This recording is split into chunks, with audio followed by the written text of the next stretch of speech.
오늘은 누가복음 강의 27번째 시간으로 누가복음 7장 1절에서 10절을 통해서 그리스도께서 놀랍게 여기시는 믿음, 그리스도께서 놀랍게 여기시는 믿음이라는 제목으로 하나님의 말씀 증거하도록 하겠습니다. 2012년 12월 31일자 영국 데일리 신문에 미국에 사는 60대 한 노숙인이 영하의 추운 날씨 가운데 죽었다는 기사가 실렸습니다. 티모시 헨리 그레이라는 이 사람은 그해 12월 26일 날 영하 12도에 달하는 혹한 속에서 철도역에서 잠을 자다가 객사하게 되었습니다. 그런데 미국의 한 노숙인이 죽은 사건을 영국의 신문에까지 실리게 되었을까? 그에게는 특별한 사연이 있었습니다. 바로 이 노숙인은 우리 돈으로 약 200억 이상의 자산가였기 때문에 그렇습니다. 그는 구리광산으로 큰 부자가 되었던 위게이트 클라크의 친척으로서 위게이트 클라크가 자신의 재산 중의 일부를 먼 친척이었던 그에게 남겨주었습니다. 그의 재산의 6.25%에 해당되는 금액인데 그게 이제 한국 돈으로 환산을 하면 200억이 좀 넘는 금액입니다. 그런데 이 사람에게 유산을 주고자 수십 년 동안 찾아다녔지만 찾지를 못해왔던 것이죠. 그래서 이 사람은 자신에게 200억에 넘는 유산이 있다는 사실을 알지 못한 채 길거리를 전전하고 친구도 없이 홀로 외롭게 지내다가 길에서 죽게 되었다는 것입니다. 제가 오늘 왜 이 말씀을 드렸냐 하면 우리가 가지고 있는 믿음, 우리가 하고 있는 신앙생활에 대해서 잘 알지 못한 채 많은 사람들이 그것을 알지 못한 채 살고 있기 때문에 그렇습니다. 믿음이라는 것이 우리의 삶을 어떻게 변화시킬 수 있는지, 우리의 삶 가운데 어떠한 일을 행하게 되어지는지 많은 사람들이 수없이 듣는 아주 단순한 단어죠. 믿음. 그리고 반복적으로 들었던 단어지만 사실은 많은 그리스도인들이 그 의미와 그 가치를 알지 못한 채 살고 있기 때문에 그렇습니다. 우리는 지난 강해를 통해서 우리가 읽은 본문 6장 49절, 바로 앞인 6장 49절 이렇게 기록하고 있습니다. 듣고 행하지 아니하는 자는 주추 없이 흙 위에 집을 지은 사람 같으니 탕류가 부딪힘에 집이 곧 무너져 파괴됨이 심하니라. 그러니까 행하지 않는 믿음은 파산하게 되어질 거다라는 얘기를 예수님께서 가르치시고, 그리고 나서 그 말씀을 듣는 무리들과 함께 장소를 옮겨서 가버나움에 가셔서 오늘 우리가 읽은 이 이야기 속의 백부장을 경험하게 되시는 모습을 우리가 보게 되어집니다. 그러니까 듣고 행해야 된다라는 말씀을 하시고 나서 7장 1절 우리가 읽은 본문은 이렇게 표현하죠. 예수께서 모든 말씀을 백성에게 들려주시기를 마치신 후에 가버나움으로 들어가시니라. 가버나움이란 장소가 아주 독특한 장소입니다. 가버나움은 어떤 곳입니까? 이것은 갈릴리 북서쪽에 위치한 아주 번창한 도시입니다. 구약 성경에는 등장하지 않은데 그 이유가 유대인들이 포로기를 마치고 돌아온 이후에 어느 시점에 새롭게 만들어진 신도시이기 때문에 그렇습니다. 이 번창한 도시에 대해서 예수님은 이 구약의 소돔과 비교해서 말씀하시기도 하셨습니다. 마태복음 11장 23절에 보면 가버나움아 내가 하늘에까지 높아지겠느냐, 음부에까지 낮아지리라. 내가 행한 모든 권능을 소돔에서 행하였더라면 그 성이 오늘까지 있었으리라. 그러니까 이 가버나움이라는 곳은 어떤 곳입니까? 가버나움이라는 곳은 예수님께서 많은 기적과 말씀과 이적을 일으키셨음에도 불구하고 그들이 믿지 않고 따르지 않던 그런 동네입니다. 그러니까 예수님의 이 모습을 보면 지금 듣고 행해야 된다라는 말씀을 하신 이후에는 듣고 행하지 않는 동네에서 듣고 행하는 한 사람을 만나게 되어지는데 바로 그 사람이 유대인이 아닌 이방인 백부장이었다는 사실을 오늘 우리가 보게 되어진 것입니다. 믿음하면 성경을 통해 하나님을 알고 그리고 그들을 구원하기 위해 이 땅에 오실 예수 그리스도에 대해서 열렬한 마음을 가지고 기다렸던 유대인들에게 해당되는 것처럼 보이는데 실상은 유대인들이 아닌 어떻게 보면 믿음과 은혜와는 상관없어 보이는 이방인 백부장에게 해당되는 말씀이란 것들을 보게 되어지는 것입니다. 우리가 오랫동안 신앙생활을 하면서 마땅히 믿음을 누려야 할 것인데도 불구하고 믿음이 사실 무엇인지, 믿음이 우리의 삶 가운데 어떠한 역할을 하고 있는지 사실은 잘 알지 못한 채 많은 그리스도인들이 살아갑니다. 오랫동안 들어왔기 때문에 그것에 익숙하고 오랫동안 그것에 대해서 나름대로 경험하고 산다라고 말하지만 사실은 그 믿음과 거리를 두고 있는 신앙생활, 종교생활이 우리 속에 많이 있다는 사실입니다. 그것은 마치 200억의 자산을 가지고 있음에도 불구하고 그것을 알지 못한 채 외롭고 힘겹게 살아왔던 사람처럼 오늘 많은 그리스도인들이 주님께서 우리에게 주신 믿음에 대해서 알지 못한 채 마치 하나님이 없는 것처럼 고아처럼 살아가고 있는 모습을 보면서 오늘 우리가 이 말씀을 통해서 하나님께서 우리에게 베푸신 은혜, 이방인 백부장의 그 믿음을 통한 예수 그리스도가 베푸신 그 은혜, 그것에 대해서 한번 되돌아보는 시간이 되기를 소망합니다. 한번 따라해 보겠습니다. 사람들이 인정하는 믿음. 오늘 본문은 먼저 백부장과 그의 처한 상황에 대한 설명을 해줍니다. 먼저 백부장은 일반 서민이 아닙니다. 그는 로마 군대의 가장 중심적인 위치에 있습니다. 사실은 이제 백부장은 그 이상으로 진급하는 것이 불가능한 사람입니다. 우리나라 이 군대 직제에도 보면 장교로 임관을 하게 되어지면 계속해서 올라갈 수 있지만 일반 사병으로 임관하게 되어지면 어느 정도까지 이 진급을 한 이후에는 더 이상 진급이 되어지지 않게 되어지죠. 로마의 직제도 그런데 이 백부장이란 일반 사병이 올라갈 수 있는 제일 높은 위치입니다. 더 높은 자리에 올라갈 수는 없지만 그러나 로마 군대에서 실제적으로 군대를 이끌고 통솔하고 많은 역할을 하는 부분에 있어서 굉장히 중요한 역할이 이 백부장의 역할입니다. 그러니까 이 백부장은 일반 군인들에게는요 꿈같은 존재예요. 나도 저런 백부장으로 살고 싶다, 백부장이 되고 싶다, 그런 마음을 갖는 사람이에요. 자연스럽게 이 백부장에게는 많은 권한이 있고 또 많은 재물을 모을 수 있는 기회가 주어졌습니다. 그리고 이들은 이 백부장으로서의 역할을 마치게 되어지면 퇴직 이후에 어떤 시민단체의 어떤 시의원으로서 역할을 하거나 아니면 재판관으로서 등용되어서 계속해서 일을 할 수 있는 권한이 주어졌습니다. 그리고 지금 그가 있는 곳은 바로 로마가 지배하고 있는 땅, 피지배 계층이 함께 있는 땅 가운데 그가 지배자로서 그곳에 자리하고 있던 모습을 보게 되어집니다. 이러한 그의 모습을 좀 바라보게 되어지면 그가 자연스럽게 어떻게 보면 오늘날 우리 직장이나 삶 속에서 힘있고 권세 있는 사람들처럼 갑질을 해야 하는데 이 사람의 모습은 좀 그것과는 다릅니다.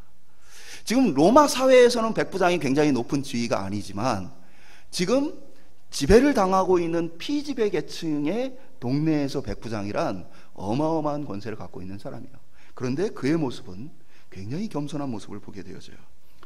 성경은 그가 사랑하는 종을 위해 유대의 장로들에게 부탁을 한 것으로 표현되어져 있습니다.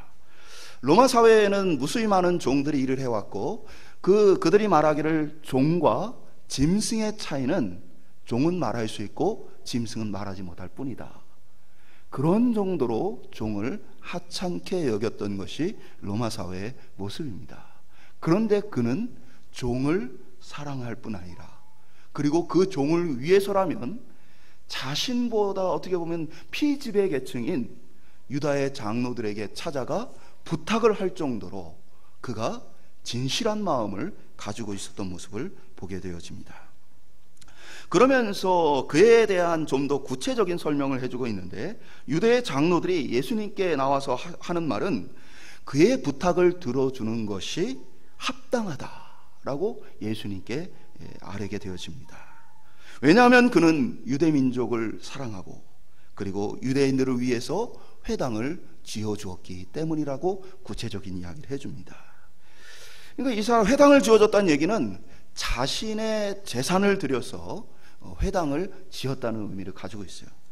그러니까 이 사람은 사실은 어마어마한 이 삶의 능력이 있는 사람입니다. 그러니까 당시에 이제 지배층으로서 자기가 다스리고 있는 백성에게 어떤 소란이나 반역이 일어나지 않도록 그들의 마음을 돌아보는 것은 뭐 당연할 수는 있습니다. 그리고 그들의 종교에 대해서 존중해 줄 수도 있습니다. 그런데 자신의 재산을 들여서 그들의 회당을 지어주는 것은 사실 쉬운 일은 아닙니다. 그리고 사실은 유대인들과 이 로마인들 사이에는 적대감이 있습니다. 로마를 위해 일하는 세리들에 대해서 유대인들이 어떤 반응을 보였습니까? 그들을 죄인 취급하고 반역자 취급하고 그들과 함께 교제도 하지 않았던 그들입니다. 하물며 로마인들의 앞잡이처럼 여기는 세리들에게 그렇게 했을진데 로마 군대의 이 백부장에 대해서는 자연스럽게 우리를 와서 압제하고 다스리는 이 지배층으로서 독립을 꿈꾸고 소망하는 유대인들의 입장에서는 당연히 적대감을 가질 수밖에 없는 그런 대상입니다. 그런데 백성의 장로들이 그 적대감을 가져야 마땅한 백부장의 부탁을 듣고 예수님께 찾아와서는 이 사람의 말을 들어주시는 것이 합당합니다라고 예수님께 말하는 모습을 보게 되어져요. 한마디로 얘기해서 이 백부장은 우리가 6장, 오늘 7장인데요, 이전에 살펴봤던 예수님의 말씀에 합당한 사람입니다. 그는 원수를 사랑하는 사람입니다. 그리고 자신을 적대시하는 원수들의 마음까지도 사랑으로 바꿔낼 만큼 뛰어난 사람입니다. 단순히 이 사람은 의롭고 겸손하고 좋은 사람이라는 얘기가 아니고요, 사실은 6장과 연결시켜 본다면 이 사람은 하나님 나라에 합당한 사람입니다. 유대인들보다도 더 하나님 나라에 합당한 사람의 모습으로 그려지고 있는 것입니다. 왜 그렇습니까? 예수님께서 하셨던 말씀들이 하나같이 이 사람에게 해당되어집니다. 원수를 사랑합니다. 남을 비판하기보다 비판하지 않습니다. 그리고 자신을 낮출 뿐 아니라 섬기는 그 모습들을 보게 되어집니다. 그리고 심지어 그는 뭡니까? 듣고 행하는 자입니다. 많은 사람들은 기적을 보고 이적을 보고 예수님의 사역을 보면서도 불구하고 그들이 행하지 않습니다. 구약을 통해 하나님의 법과 질서에 대해서 그들이 듣지만 순종하지 않습니다. 그런데 이방인인 이 백부장이 하나님의 말씀의 질서에 순종하여 살아가는 모습을 보게 되어진 거예요. 한마디로 얘기해서 예수님께서 누가복음 6장을 통해서 천국은 이러한 사람의 것이다 라고 말씀하셨는데 7장에서는 천국에 합당한 이 사람의 모습으로 백부장을 보여주고 있는 것입니다. 우리가 이 백부장의 모습을 좀 바라보면 백부장이 왜 천국에 합당한 사람인가, 왜 예수님의 은혜를 입기에 합당한 사람인가를 보면 바로 그의 일상의 삶의 모습 때문입니다. 우리가 생각해야 할 것이 믿음이란 일상의 삶이란 거예요. 우리는 믿음하면 교회 안에서 어떤 것을 하는 것, 교회 안에서 어떠한 섬김을 하는 것, 헌신을 하는 것, 희생을 하는 것, 열심히 교회를 나오는 것, 이런 것들을 믿음이라고 생각하기가 쉽습니다. 근데 오늘 백부장의 모습 속에 나오는 그 믿음의 실체란 그의 일상적인 삶 속에서 드러나고 나타나는 것입니다. 종교적인 신념이 아니라 그의 인격의 변화를 통한 삶의 변화를 직접 보여주는 것입니다. 믿음이란 감출 수 없는 것입니다. 우리의 내면에 자연스럽게 뿌리내리고 우리를 변화시켜서 그 변화의 모습이 일상의 삶 가운데 자연스럽게 드러나게 되어지는 것입니다. 우리의 삶의 가장 은밀한 그 현장에서 우리 자신의 실체가 드러나게 되어지는 거예요. 우리의 실체가 드러나는 곳 어떤 곳일까요? 우리 옆에 있는 분들을 보실까요? 어떠세요?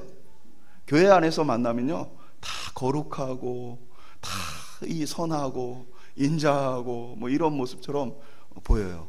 물론 가끔 아닌 모습이 우리에게 나타나긴 하지만 그 교회 안에서는 다 그래요. 그런데 교회를 벗어나서 삶의 현장, 직장이나 이웃과의 관계 속에서 그러한 주님의 모습이 우리 안에 나타나는가, 그리고 더 깊이 들어가서 다른 사람에게 감출 수 없는 우리의 가정 속에서 나의 모습은 어떠한가, 바로 그곳에서 우리의 믿음이 실체가 드러나게 되어진다는 거예요.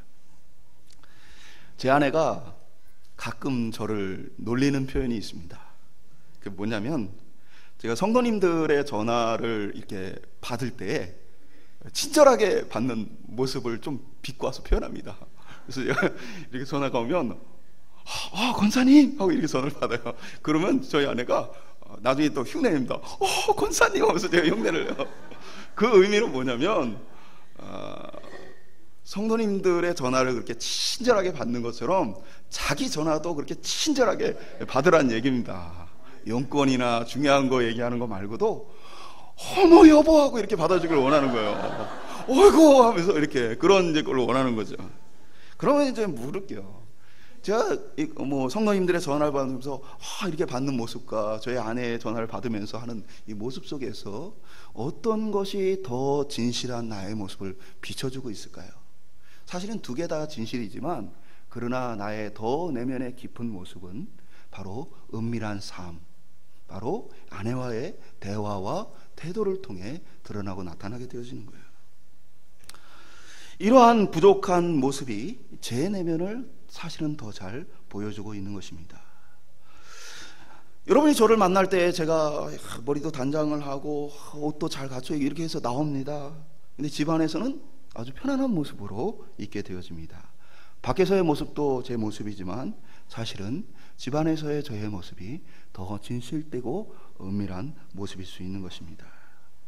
믿음이란 교회 안에서만 보여지는 것이 아니라 사실은 교회 밖에서 더 분명하고 확실하게 알 수 있는 것입니다.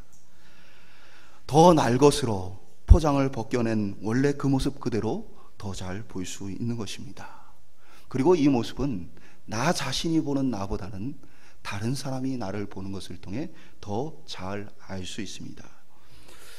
우리는 우리 자신을 자꾸만 자연스럽게 합리화하고 포장합니다.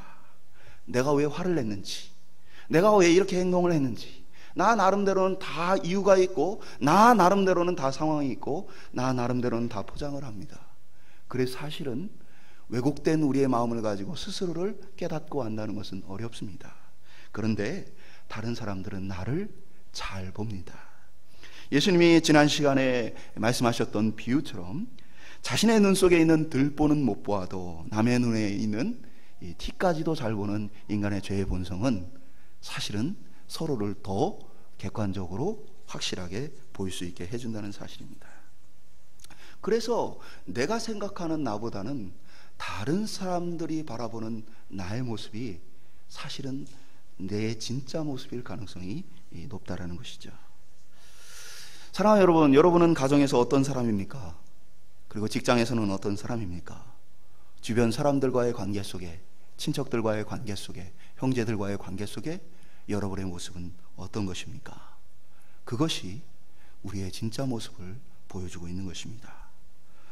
예수님은 이 백부장을 향해서 이 사람은 예수님의 도움을 입기에 합당한 사람입니다 라는 평가를 듣게 되어지죠. 예수님도 그 이야기를 들으시고는 어떻게 하십니까? 예수님은 본문 6절을 통해서 예수께서 함께 가실새 유대 장로들의 요청을 들으시고 백부장의 집으로 향하는 모습을 보게 되어집니다. 동일한 본문인 마태복음 8장 7절에서는 예수님이 이렇게 말씀하십니다. 내가 가서 고쳐주리라. 예수님 그 사람은 합당한 사람입니다. 그 이야기를 듣고 예수님도 그래, 그 사람은 합당한 사람이다. 내가 가서 고쳐주겠다. 지금까지 누가복음에서 우리가 살펴본 사역은 하나같이 유대인들을 위한 사역이었고, 오늘 본문이 처음으로 이방인을 향한 사역이 나타나게 되어지는 본문입니다. 그는 이방인이지만 그의 믿음을 보아서, 그의 삶의 진실함을 보아서 그는 은혜 입기에 합당한 사람이다. 예수님의 발걸음을 옮기게 되어지는 것입니다. 삶을 통해 나타나는 참된 믿음은 예수님의 발걸음을 우리에게로 향하게 합니다. 오늘 저와 여러분이 참된 삶을 통해서 예수님께서 마음껏 우리의 삶을 향해 오셔서 역사하시는 그러한 은혜가 있기를 소망합니다. 예수님이 이걸 도와줘 말어, 이걸 해결해야 돼 말아야 돼 라고 고민하는 인생이 아니라 내가 가서 고쳐주리라, 내가 가서 도와주리라 말씀하실 수 있는 그 믿음이 우리의 일상의 삶 속에 있기를 축원드립니다. 두 번째 따라해 보겠습니다. 그리스도께서 놀랍게 여기시는 믿음. 예수님께서 자기 신의 집으로 오신다는 이야기를 그가 듣습니다. 그리고 자신들의 벗을 예수님께 보냅니다. 예수님 오지 마십시오라는 사실 이야기죠. 이 마태복음과 누가복음을 자세히 보면 차이가 있는데요. 마태복음은 백부장이 예수님께 나와서 고쳐주시기를 구합니다. 그리고 예수님께 자신의 집으로 가자고 하셨을 때 본인이 갈 수 없다는 얘기를 직접 하는 모습을 보게 되어지는데요. 누가복음에서는 사람을 보내서 예수님께 도움을 청하고 또 친구들을 보내서 예수님 우리 집에 오지 마십시오라는 이야기를 하게 되어져요. 그 차이는 서로 다른 사건이거나 아니면 어떤 것이 잘못된 것이 아니고, 처음에는 사람들을 보냈다가 그가 직접 나가서 예수님께 말씀을 드렸던 것으로 보일 수 있습니다. 로마 사회는요, 신분 사회입니다. 그리고 로마의 문화와 전통 속에서는 서로 조금 더 높은 지위에 있는 사람들을 만나려고 안간힘을 썼던 사회입니다. 그래서 어떻게든 돈을 들이고 시간을 들여가지고 나보다 지위가 높은 사람들을 사귀고 만나면 그 사람의 지위와 명성도 높아지게 되어지는 거예요. 그러니까 이 사람들은 철저하게 권력 중심적인 그러한 삶의 태도를 갖고 있는 사람들입니다. 그런데 지금 많은 사람들이 칭송하고 많은 사람들이 존경하는 그 예수님이, 아직까지는 예수님이 많은 비난과 정죄와 어려움을 당하고 있는 상황이 아닙니다. 그러니까 사실은 이 지도자로서 예수님이 자신의 집에 와서 어떤 친분과 교제를 갖게 되어지면 자신이 통치하는데도 굉장히 유익할 수 있는 것입니다. 왜 정치인들이 선거철이 다가오면 자꾸 교회 찾아오고 목사님들 찾아오고 그럴까요? 그분하고 같이 있는 것을 통해 한 표라도 더 얻어보려고 하는 거예요. 저도 이제 그런 자리 나가본 적이 있는데, 저희 그 목사님이 같이 이렇게 목회자 초청 받은 자리에서 같이 식사를 하러 가자. 그것도 우리 교회에 출석하시고 있는 성도님이 초청을 하셨으니까 같이 가서 식사하고 오자. 그래서 가벼운 마음으로 신방을 갔어요. 갔더니 그 자리에 한 정치인이 왔습니다. 그래서 우리한테 얘기를 안 하고 부른 거예요. 그래서 다시는 그러한 모임과 만남을 하지 않도록 이렇게 이야기했던 기억이 있습니다. 교회는 정치인들이 모이는 것도 아니에요. 교회 앞에서는 어떤 뭔가를 나눠주고 자기를 홍보하고 그런 자리가 아닙니다. 교회에 어떠한 유명한 사람이 왔다 해서 오늘 누가 교회에 참석하셨습니다 소개하는 자리가 아닙니다. 이 자리는 하나님의 영광 받으신 자리예요. 그런데 왜 정치인들이 그렇게 이 종교 저 종교 많은 곳을 찾아다닐까요? 자신을 알리고 한 표라도 더 얻기 위해서요. 자신의 어떤 하고 있는 일들을 더 부드럽고 잘하기 위해서요. 마찬가지입니다. 지금 로마의 백부장인 자신이 유대인들과 좋은 관계를 통해서 편안하게 통치를 할 수 있습니다. 거기에 유대인들이 지금 열광하고 있는 핫한 예수님을 만나서 그분과 교제하면 얼마나 유대인들이 또 자신을 귀하게 여기겠습니까? 그런데 그는 그런 것에는 관심이 없습니다. 그는 오히려 예수를 향해서 우리 집에 오시지 말라고 요청하게 되어집니다. 주여 수고하지 마옵소서. 내 집에 들어오심을 나는 감당하지 못하겠나이다. 이 삭개오나 세리였던 레위 또는 이제 마태라고 기록되어 있는데, 이 사람들의 반응하고는 좀 다르죠. 그들은 예수님을 자기 집으로 초청해서 예수님 때문에 굉장히 기뻐하고 예수님으로 말미암아 그들의 삶이 변화된 모습을 보게 되죠. 근데 이 로마인인 백부장은 왜 그랬을까요? 그것은 바로 그가 이방인이었기 때문에요. 로마인은, 이 백부장은 유대인들의 회당을 지어줄 정도로 유대인을 사랑한다는 이 표현을 통해서 보면 그가 유대인들의 관습을 잘 알고 있었다는 것을 우리가 볼 수 있습니다. 유대인들은요, 이방인 집에 가지 않습니다. 집에 있는 모든 것이 부정하다고 생각하기 때문입니다. 그 집에 가서 그 집의 식탁에 앉고 그 집에 어떤 음식을 먹고 그 집에 문을 열고 이 모든 행위가 부정함이 옮아올 수 있다고 생각하기 때문에 이방인 집에 가지 않습니다. 그게 당시 유대인들의 모습입니다. 제가 이스라엘을 여행하는 길에 이스라엘에서 요르단 국경을 넘는데, 요르단 국경에서 모든 음식을 다 압수하는 겁니다. 함께 간 일행 중에는 저는 뭐 이렇게 외국 음식 잘 먹는 편입니다. 외국 음식뿐 아니라 다 잘 먹습니다. 그런데 그러니까 이스라엘 사람들은 그렇지 않은 거예요. 왜냐? 지금 다른 나라에 있는 모든 것들은 부정하다고 봐요. 그러니까 여행을 하면서도 먹을 거를 다 준비해서 갑니다. 그러니까 이제 요르단의 입장에서는 이스라엘에서 국경을 넘어오는 사람들이 다 싸가지고 오니까 아무리 이 사람들이 와도 나라 내수 경기가 아무 도움이 안 되는 거예요.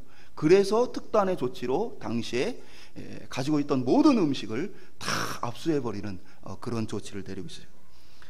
같이 갔던 분들 중에는 외국 음식을 잘 못 드시는 분들도 많이 계셨어요. 그래서 그분들 뭐 초코파이도 싸우고 김, 고추장 막 이런 것도 싸우셨어요. 근데 눈앞에서 그분들이 그걸 다 뺏기는 거예요. 가방을 다 열고 다 뺏어가는 거예요. 제가 가서 얘기했어요. 고추장을 들고 이거 이 사람한테 메디슨이다. 약이다. 이거 없으면 이 사람 어떻게 될지 모른다. 설득을 해가지고 그래서 고추장을 지켰던 기억이 납니다. 그 사람한테는 약이죠. 그 나라 음식이 맞질 않고 식사를 할 수 없으니까 이거 비타민이다. 이거 코리안 비타민이다. 이거 있어야 된다.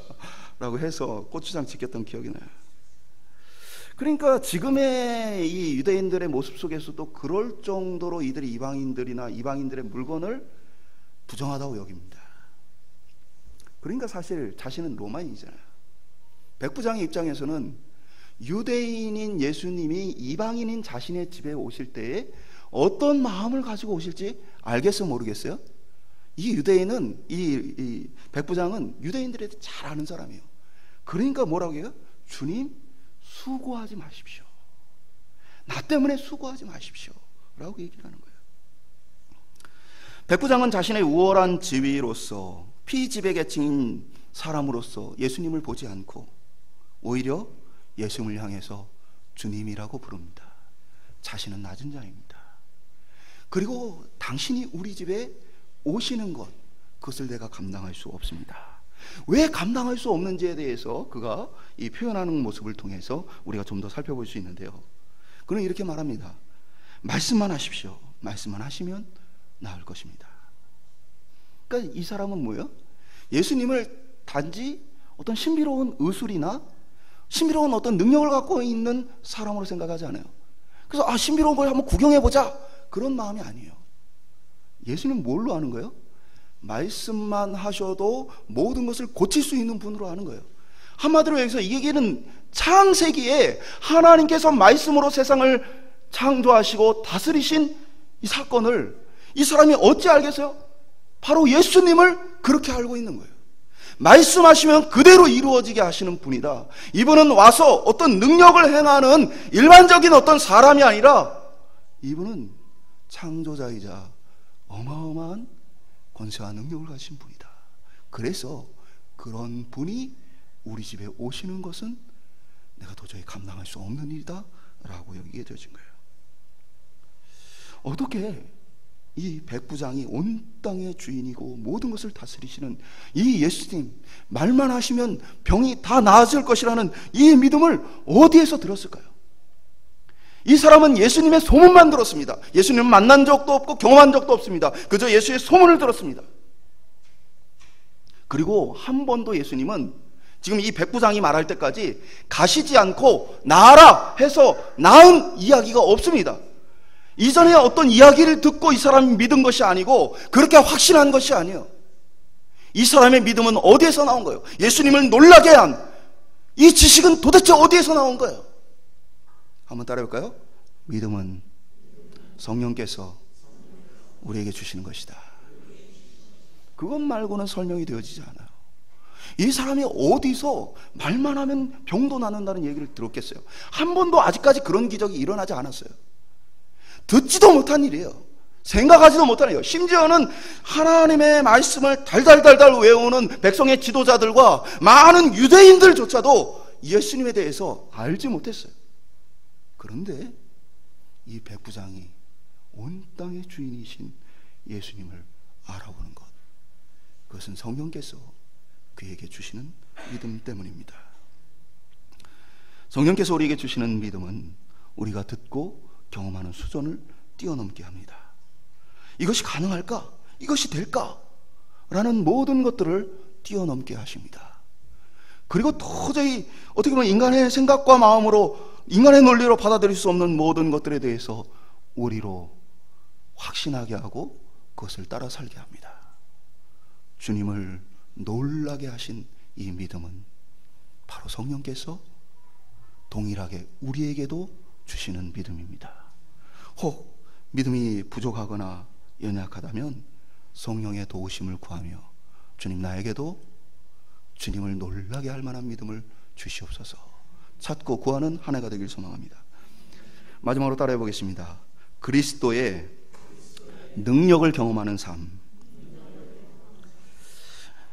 결국 이 사람에게는 어떤 일이 일어나게 되어집니까?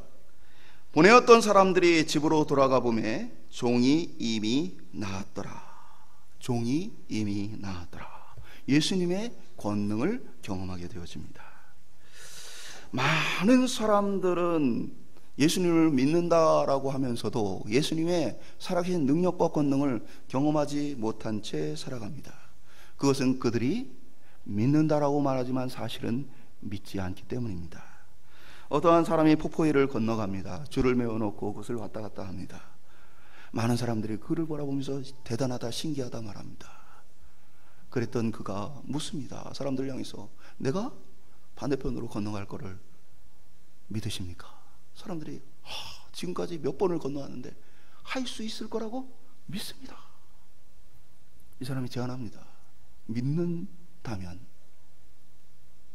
저와 함께 건너갈 분이 계십니까? 아무도 나오지 않습니다. 그들의 믿음은 자신의 삶과는 상관없는 믿음입니다. 그들의 믿음은 구경하는 믿음입니다. 구경하고 인정하는 믿음입니다. 성경에 있는 기적들이 일어날 수 있다라고 인정합니다. 주변에 있는 사람들을 통해서 하나님 살아계시다고 인정합니다. 그런데 내 삶과는 관계없는 것입니다. 내 삶을 주님께 맡기지 못하는 것입니다.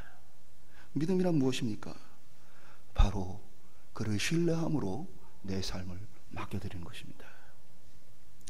믿음이 없는 자에게는 모든 기적과 이적이 쓸모없습니다. 믿음이 없다면 그 사람은 많은 것들을 경험하고 많은 것을 알게 되어도 결국 이렇게 생각합니다. 우연이다. 그냥 어떠한 사람에 의해서, 어떠한 환경에 의해서 그렇게 되어진 것이다. 기도하지 않고 믿음으로 구하지 않는 사람에게는 모든 것이 하나님 없는 것입니다. 그러기에 하나님이 어떤 역사와 어떤 이적을 일으켜도 그의 믿음과 그의 신앙의 성숙에는 관계가 없는 것입니다. 그래서 성경은 말합니다. 예수님이 때때로 믿지 않는 자들을 향해서 아무 능력도 행하실 수 없다라고 기록합니다. 그것은 예수님이 능력이 없어서가 아니라 믿음이 없는 자들에게는 어떠한 권능과 역사를 나타내고 보여도 아무 소용없다는 사실을 아시기 때문입니다. 그렇기 때문에 우리의 삶 가운데 중요한 것이 있다면 바로 그리스도의 능력을 경험하기 위해 우리의 삶을 하나님 앞에 맡겨드려야 한다는 사실입니다. 그것 중에 하나 대표적인 게 기도하는 거죠. 믿으면 기도하게 되어 있습니다. 하나님이 그럴 능력이 있으시다. 하나님이 나를 사랑하신다. 하나님이 나의 삶을 이끌어 가실 것이다 라고 여기는 사람은 우연을 기대하지 않고 하나님을 기대합니다. 그리고 하나님께 구하게 되어집니다. 오늘 저희들의 삶 속에서 백부장의 하인의 병이 나은 것처럼 예수 그리스도의 치유의 권능과 역사가, 그리고 예수님의 도우심과 은혜가, 날마다 동행하시는 예수님의 살아계심이 우리의 삶 가운데 누려질 수 있기를 소망합니다. 그런 믿음이 우리의 있기를 소망합니다. 말씀을 맺도록 하겠습니다. 나는 믿음을 가지고 있는가 돌아볼 수 있기를 소망합니다. 우리는 믿음이라는 이 단어를 교회에서 너무 많이 들었기 때문에, 그리고 내가 하나님 살아계시죠, 하나님 그런 역사를 하시죠, 구경꾼으로서도 충분히 그 믿음이라는 것을 포장하여 가진 것처럼 착각할 수 있기에 그게 진짜 내 속에 있는지를 사실은 점검해 봐야 합니다. 내 일상의 삶 속에서 나는 주의 말씀을 붙들고 살아가는가? 나는 그분의 명령 앞에 순종하여 살아가는가? 우린 돌아봐야 합니다. 아니면 세상 사람들이 살아가는 방식을 따라 똑같이 살아가면서 나는 그리스도의 특별히 부름받은 사람이 아니다, 일반적인 성도다 라고 스스로를 위안하며 살고 있는 것은 아닌가. 사랑하는 여러분, 성령께서 우리에게 놀라운 믿음과 능력을 주실 것입니다. 우리가 진짜로 구할 수 있게 소망합니다. 내가 진짜로 믿게 해주십시오. 믿으면 구하고, 믿으면 찾게 되고, 믿으면 간절히 원하게 되어지고, 믿으면 매달리게 되어집니다. 사람을 의지하기보다, 세상을 의지하기보다, 어떤 방법을 의지하기보다 하나님의 말씀을 따라 복종해 볼 수 있는 것입니다. 우리 하나님 어떤 분이십니까? 우리 예수님이 어떤 분이십니까? 오늘 말씀으로 온 땅을 다스리시는 분입니다. 그분이 우리의 아버지신데 우리는 그분을 찾지 않습니다. 마치 200억 자산이 있음에도 불구하고 한 푼 사용하지 못하고 스스로 외롭게 살고 친구도 없이 쓸쓸히 죽었던 노숙인과 같이 많은 그리스도인들이 하나님이 살아계시고 예수님 살아계신데도 불구하고 찾지 않고 구하지 않고 그와 상관없는 삶을 살고 있는 우리의 현실 앞에서 오늘 우리가 믿음을 구할 수 있길 소망합니다. 예수님이 놀랄만한 믿음을 통해서 예수님이 우리의 삶 가운데 날마다 역사하시고 그 역사하심을 통해 그 믿음이 날마다 더 커져가서 주님과 함께하는 삶이 놀랍도록 새로워져가는 인생, 저희들의 올 한 해 그러한 삶이 되기를 간절히 축원드립니다.